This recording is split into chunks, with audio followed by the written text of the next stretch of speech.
Buenos días, hermanos y hermanas, les saludo Amén. en el nombre del Señor.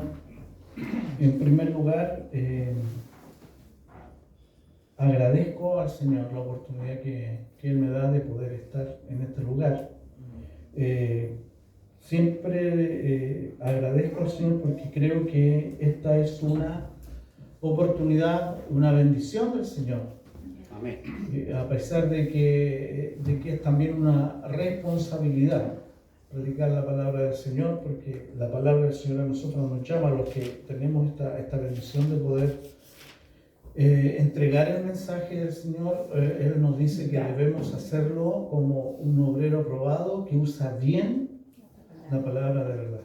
Entonces es una responsabilidad porque depende también de nosotros el que usted pueda alimentarse del Señor de una manera más correcta y fidedigna, ¿no es cierto? Y de acuerdo a lo que la palabra del Señor nos enseña. Así que gracias al Señor por eso, gracias a la iglesia, porque a través del hermano Carlos me da la oportunidad de poder también tener la oportunidad de entregar el mensaje del Señor, unas clases también, así que eso es bueno, porque uno va desarrollando eso que el Señor le ha entregado, ¿verdad?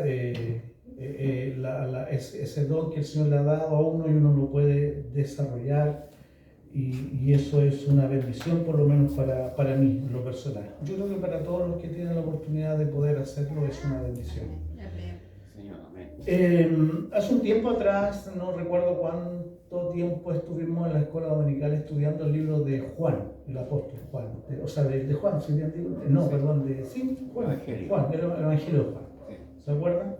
Y es el Evangelio de Juan. A veces hay personas que son nuevas y me preguntan ¿con qué libro deben comenzar a estudiar la Biblia? Yo generalmente recomiendo Juan, porque creo que es un libro maravilloso, en donde podemos encontrar tremendas declaraciones de Cristo, declaraciones que cambiaron todo el paradigma que había en relación a la visión que tenía el pueblo de Israel, especialmente los judíos en aquellos tiempos, de Dios. Y Juan nos relata esos momentos que son de gran interés, como decía, para la gente, los religiosos de aquellos tiempos. Y nos relata momentos y situaciones que se desarrollaron en el ministerio de Cristo. Situaciones que no todos los otros evangelios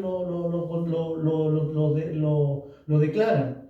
Y Juan sí, gracias a Dios porque el Espíritu Santo trabajó en él para poder retener todo eso y escribirlo en la Escritura. Y todo lo que Juan escribe, o todo lo que dice Juan, todo lo que se encuentra en este libro, no es todo lo que Jesús hizo. O sea, fueron partes especiales en que quedaron escritas. Entonces, primero vemos que Jesús, por ejemplo, Juan me llamó mucho la atención que Jesús, su ministerio lo desarrolla casi completamente en Galilea.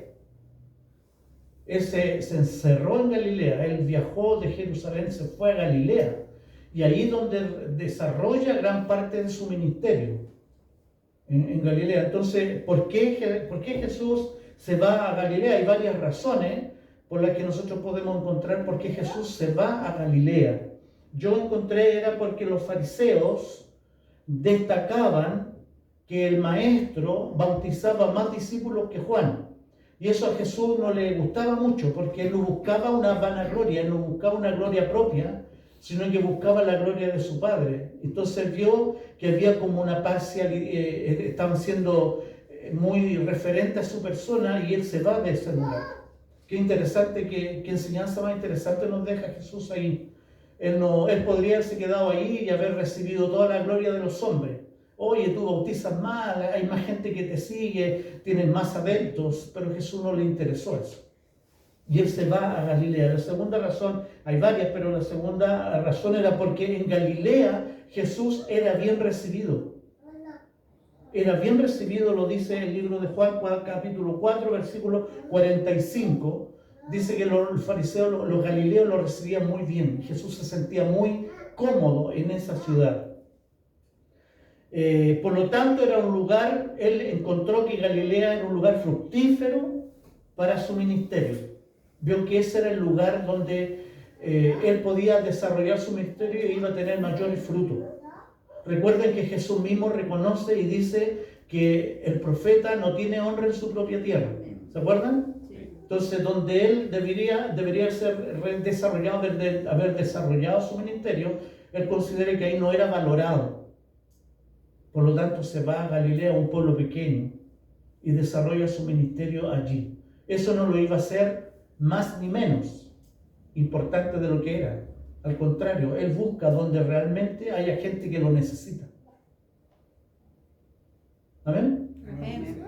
Entonces, Jesús desarrolla ese ministerio allí. Recuerde que en ese lugar él realiza muchos milagros y hace también profundas declaraciones sobre su persona en Galilea. Lo hace allí en ese lugar. Sana a un paralítico. Estábamos recién conversando ahí con un grupo de hermanos, al paralítico del estanque de Bethesda, ¿no es cierto? Lo sana Jesús allí, sana un paralítico. Él también alimenta a 5.000 personas. Juan 6, versículo 1 al 13. Anda sobre el mar, vence la fuerza de la naturaleza, la somete a su voluntad y camina sobre el mar.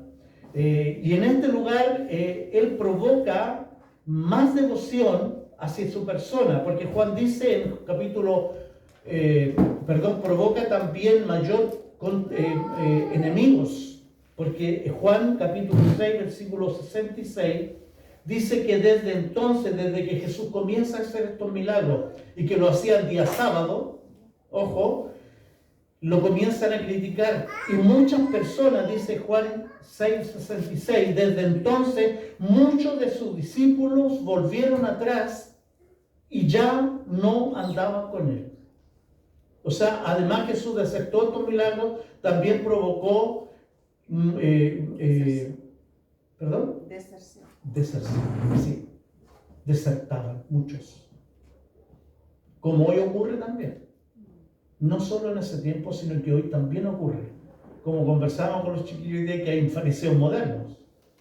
Hay fariseos modernos en esta época, en las iglesias. Bueno, pero como guinda de la torta, por así decirlo coloquialmente, como guinda de la torta de su ministerio, nosotros encontramos que sus propios hermanos consanguíneos, carnales, no creían en él. No lo aceptaban.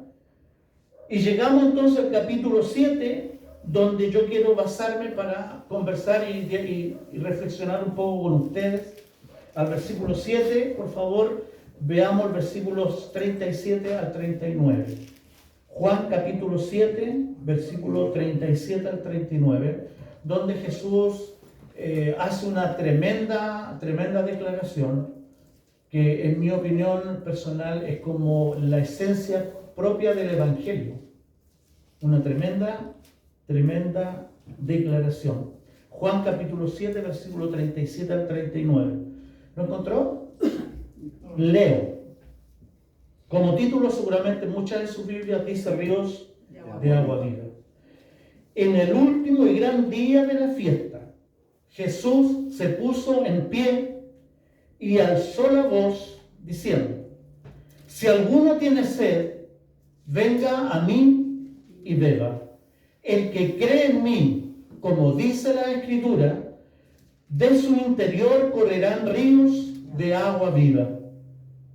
Esto dijo del Espíritu que habían de recibir los que creyesen en él, pues aún no había venido el Espíritu Santo, porque Jesús no había sido aún glorificado. Palabra del Señor. Gracias, Señor. Iniciamos este capítulo 7 incluso hablando acerca de una fiesta. Si usted vuelve al capítulo 7, versículo 2, dice Juan, estaba cerca la fiesta de los judíos.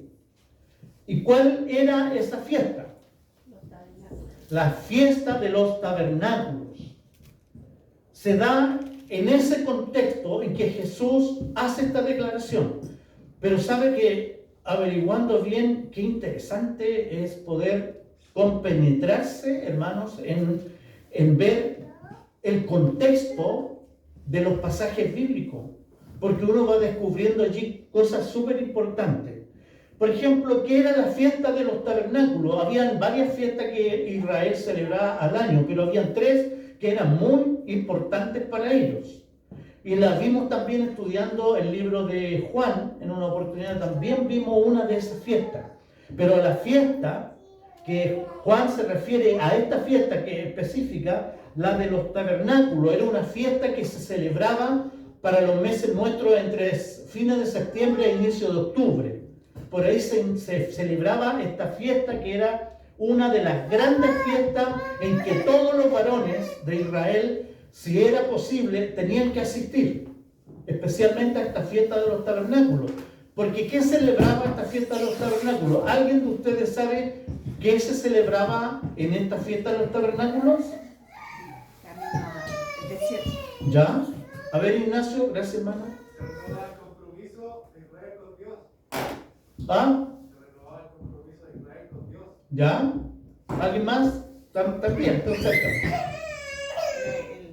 La travesía en el desierto de los... Se recordaba eso. El cuidado de Dios Durante en esa travesía, el ¿verdad? desierto, sí. Entonces Dios les mandó a Israel que todos los años, cada cierto mes del año, cada fecha determinada, ellos tenían que celebrar esta fiesta. ¿Y por qué se llamaba fiesta de los tabernáculos? ¿Por qué? O también fiesta de las carpas. ¿Por qué, hermana María? Porque recordaba el pueblo de Israel cuando tuvieron errante en el Sí, desierto sí. y armaban el tabernáculo para adorar a Dios. Pero más que el tabernáculo, armaban carpas, Sí, ramas, y que todas las familias pernoctaban ahí durante esos 7 o 8 días que duraba la fiesta. Entonces, ellos con eso, con construir esas carpas, construir esas chozas con ramas, ellos recordaban el tiempo en que estuvieron en el desierto y que Dios allí en esa necesidad los cubrió y los ayudó. amén.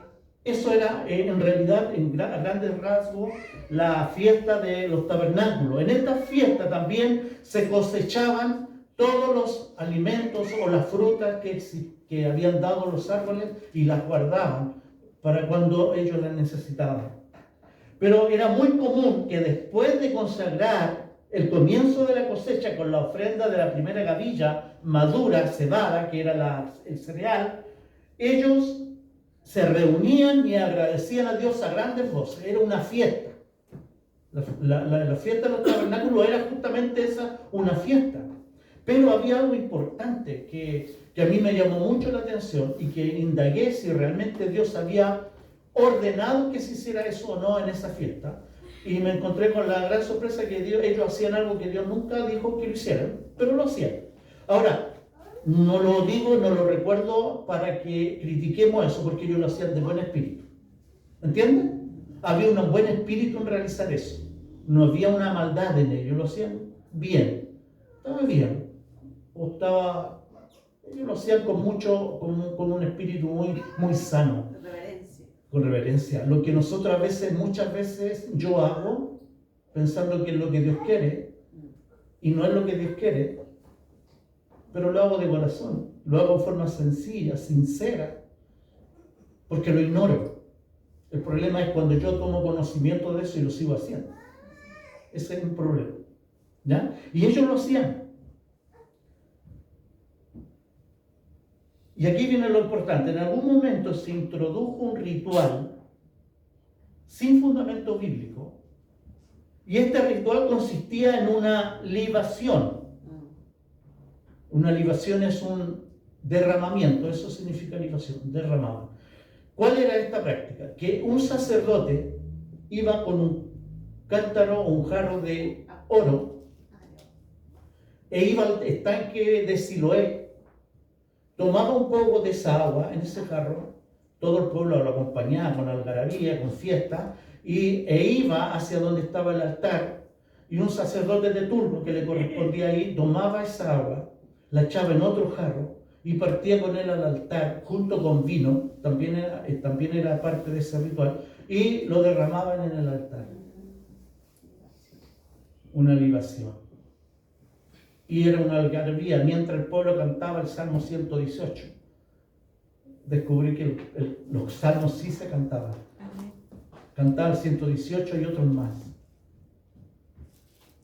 Y eso me llamó mucho la atención porque es ahí donde Jesús pronuncia estas palabras, esta frase. Estaba todo el pueblo allí en el último día de la gran fiesta, estaban todos celebrando, gritando con algarabía. Y de repente, entre toda la multitud, se levanta un personaje y grita, justo cuando estaban haciendo este ritual, justo cuando llevaban el agua, Jesús se levanta y grita a voz en cuello: si alguno tiene sed, venga a mí y beba. El que cree en mí, como dice la Escritura, de su interior correrán ríos de agua viva. Muchos se preguntaban, ¿y quién es ese hombre? O algunos los conocían, ya lo ubicaban, otros simplemente se volvieron a mirar a ese hombre que intrépidamente irrumpe esa ceremonia gritando. Esta intervención de Cristo, amados y amadas, nos lleva a nosotros a imaginarnos que esa multitud que gritaba con algarabía guarda silencio. Guardó silencio. Era un momento máximo y Jesús irrumpe y dice una verdad. Y se declara a Él realmente como el agua viva. O sea, no tienen que ir a buscarla. No tienen que hacer este ritual. Yo estoy aquí. Yo soy el agua viva. Yo soy esa agua que ustedes derraman en honor a Dios. Ahora, realmente ponía en gran riesgo la seguridad de Cristo, ya que no nos olvidemos que Él había sido ya, a lo largo de su ministerio, ya estaba siendo amenazado de muerte. Y lo andaban siguiendo. Recuerde que si usted lee el capítulo 7, lo comienza a leer, los hermanos de Jesús le preguntan si Él iba a ir a la fiesta, y Él dice, no, vayan ustedes. Y Él llega a escondida a esa fiesta. Él no llega así libremente. Pero no lo hace por miedo. Él simplemente seguía por la voluntad de Dios. Él estaba esperando si Dios le autorizaba a asistir a esa fiesta. Y eso nos enseña a nosotros también que yo y usted, ¿me está escuchando? Amén. Que usted y yo debemos movernos en la voluntad de Dios. Usted y yo debemos, todo lo que hacemos, debemos hacerlo de acuerdo a la voluntad que Dios quiere para nuestra vida. A Jesús le dijeron, oye, Jesús, ¿vas a ir a la fiesta? Adelántense ustedes, yo todavía no lo he decidido, vayan ustedes. Estaba esperando sinceramente qué es lo que le decía a su papá. Y Dios lo ordena, por eso que Jesús siempre se movía en el Espíritu. Si usted lee en el libro de Juan, cuando Jesús va a Galilea, también dice, y movido por el Espíritu, va a Galilea. O sea, el Espíritu de Dios lo guiaba a él. Ahora, ¿por qué Dios lo manda y le dice, bueno, tienes que ir a esa fiesta? Es porque él tenía que hacer esta declaración para quebrar todas esas prácticas que Dios no estaba de acuerdo en que se realizaran. Era un riesgo para su vida, pero Jesús se movía de acuerdo al sentir de Dios. Esta breve declaración de Jesús, sin duda que contiene la esencia del Evangelio, si usted lo mira de forma profunda, porque se centra primero en la persona de Cristo.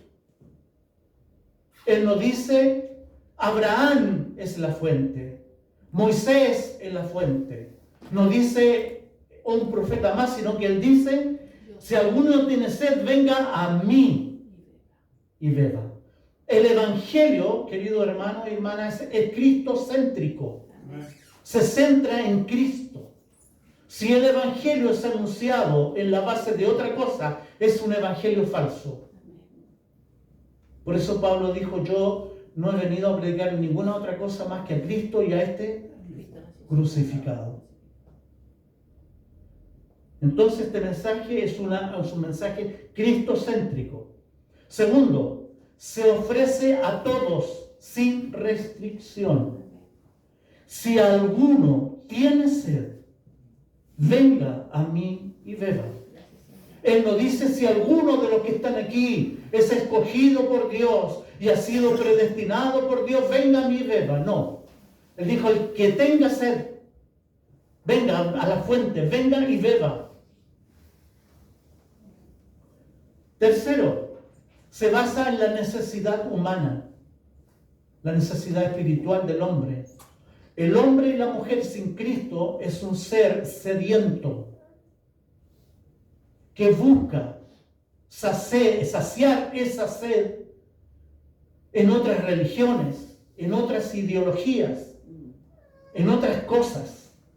Por eso Jesús se centra en él, en el ser humano. Si alguno de ustedes, seres humanos, tiene sed, venga a mí y beba. Exige también esta declaración una respuesta personal. Una respuesta personal, que venga a mí. El que esté necesitado, venga a mí. No dice el que tenga necesidad, dígale a su papá que venga y pida. Dígale a su esposo, a su esposa que venga. Dígale a su hermano que es cristiano que venga. No, el que tiene sed tiene que venir a mí. Por eso uno siempre le enseñaba a los hijos que Dios no tiene sobrinos ni nietos. Él tiene hijos. Tienen hijos. Y todos nuestros hijos tienen que tener una experiencia personal con Dios. No porque yo sea salvo, mis hijos van a ser salvos. No es así. Eso es un gran error. Y tengo que decir. Entonces, es una invitación personal. Venga a mí y beba. Y es una invitación sin duda universal. Cualquiera. Esta promesa está abierta a todos. Así que nadie es demasiado malo para perderse, así como nadie es demasiado bueno para salvarse, nadie es demasiado culpable, nadie es demasiado miserable, demasiado malo para no venir a Cristo. Si se sienten que su alma está seca, que está muriendo, si sienten que su vida está espiritualmente resecándose, si siente una necesidad y simplemente debe venir y beber. Mire, resecarse.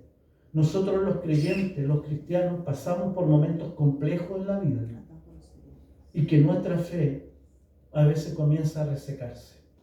Nuestra relación con Dios muchas veces se vuelve monótona, costumbre, y Dios no quiere eso. Pero está la posibilidad. Si tu planta de la fe necesita ser regada, ven a Cristo y bebe de esta agua y vas a revivir. Vas a tomar fuerza. Como dice la Escritura, tendrán fuerzas como las águilas, correrán y no se cansarán. A todos los sedientos, dice Isaías 55:1. Este libro de Isaías es considerado el Evangelio del Antiguo Testamento. Amén. Y él ahí ya dice, a todos los sedientos, venid a las aguas. Y a los que no tienen dinero, venid, comprad y comed, venid, comprad sin dinero y sin precio, vino y leche. Buenas noticias. Estas eran buenas noticias y hoy son buenas noticias para los pecadores. Porque Cristo vino a ellos. Cristo no rechaza a nadie.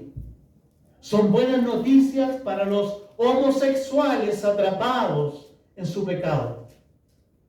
Miren qué interesante esto. Son buenas noticias para los que han asesinado. Son buenas noticias para los mentirosos. Los que tienen esa, ¿cómo le dicen? Mitómanos. Ahora le da una palabra mucho más como especial, decir, este es mentiroso, este es mitómano.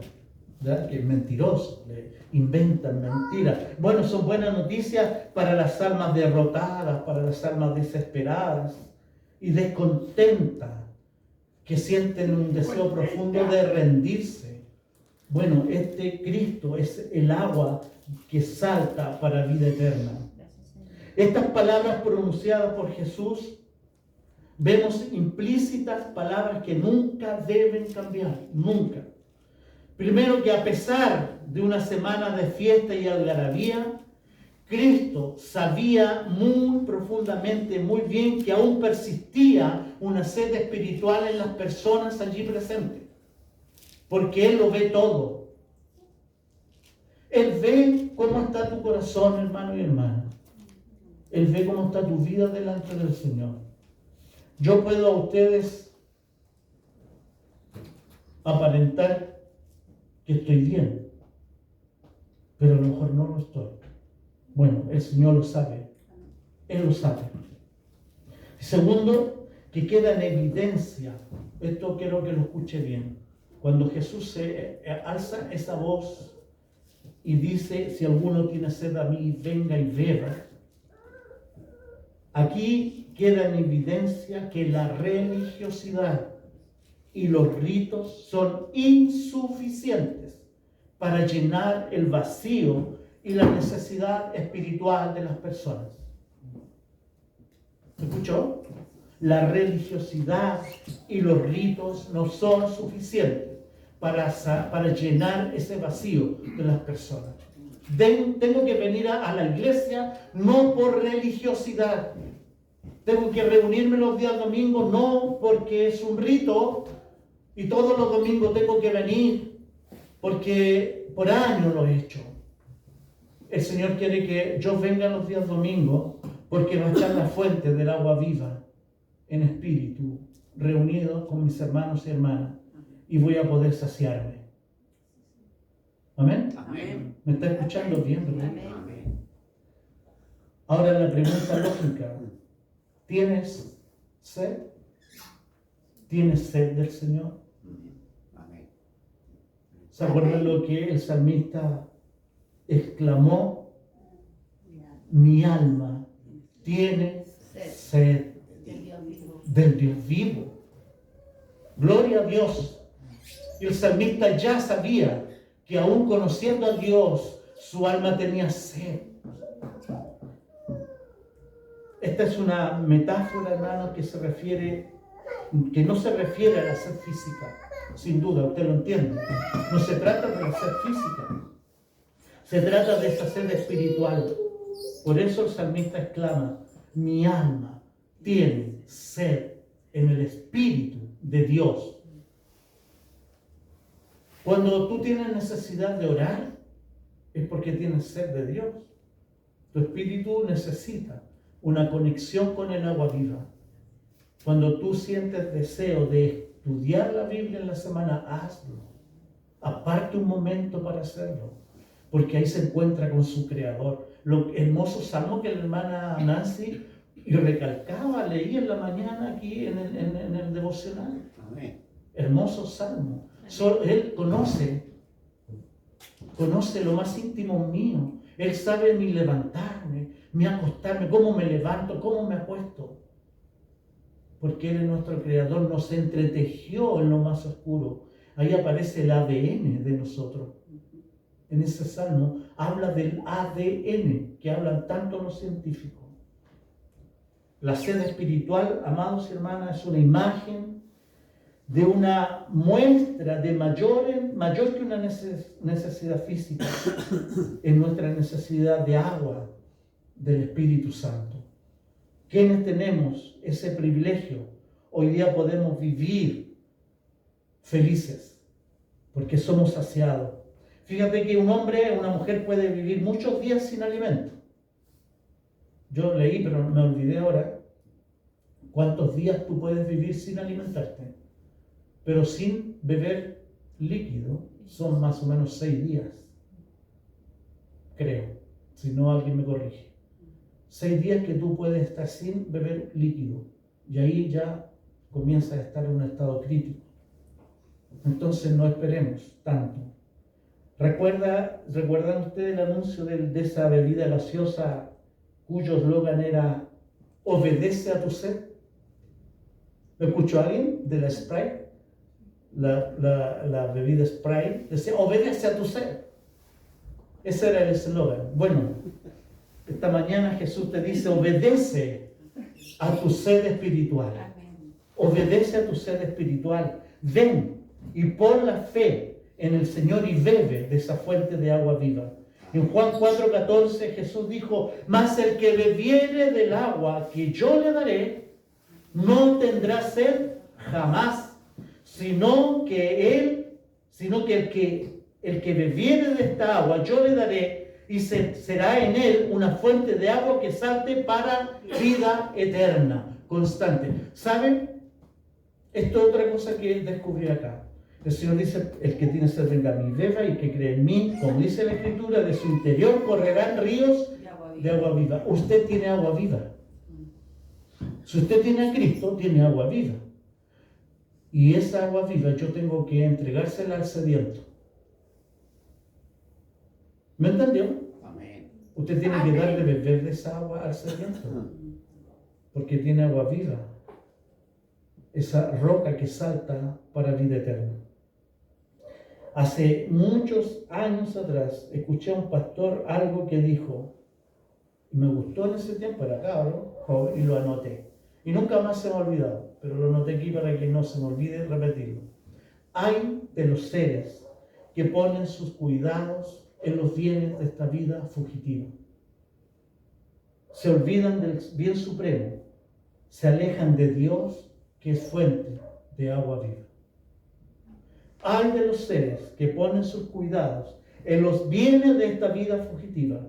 Del bien supremo están olvidados, se alejan de Dios, que es fuente de agua viva. Cuando lo dijo el pastor, ahora que me ay, lo anoté. Estaba soltero, me acuerdo.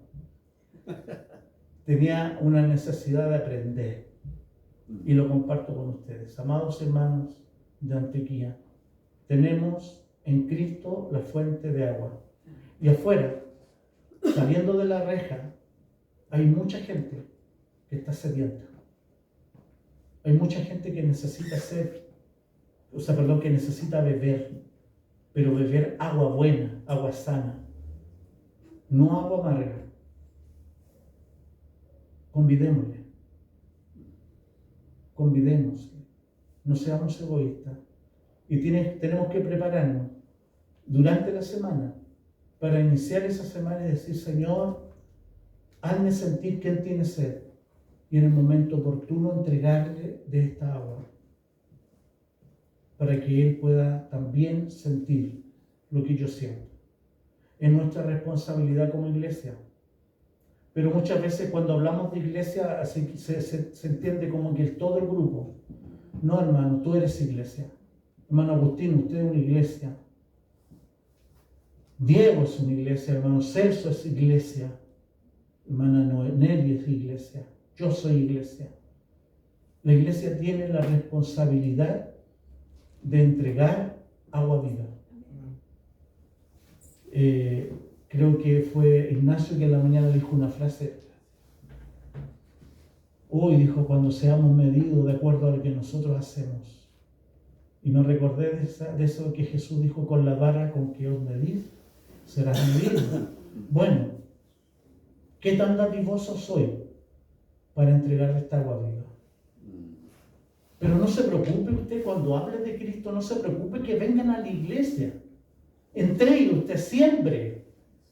Yo tengo que sembrar, Dios dará el crecimiento. Y a lo mejor muchas veces nosotros entregamos un mensaje y esa persona va a otra iglesia.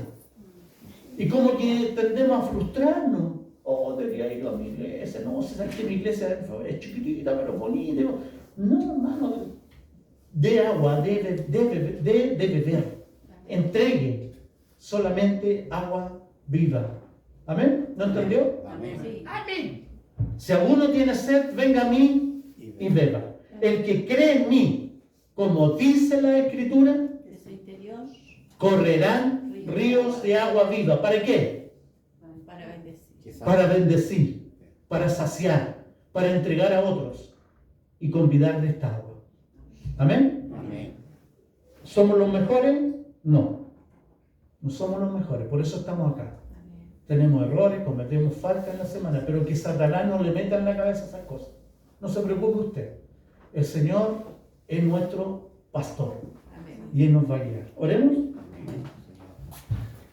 Amado Señor, te damos gracias por este momento en que podemos compartir tu palabra, Señor, con mis hermanos de Antioquía. Señor, es nuestra responsabilidad dar de beber también a aquellos que están sedientos. Entregarle esta agua viva que salta para vida eterna. Ayúdanos para ser verdaderos mensajeros, verdaderas mensajeras de tu palabra. Yo como iglesia, como templo tuyo, donde mora el Espíritu Santo, debo compartir con los sedientos esta tremenda noticia que puede su sed ser saciada en Cristo. Oramos por los méritos de tu Hijo Jesús, nuestro Señor y Salvador. Amén. Amén.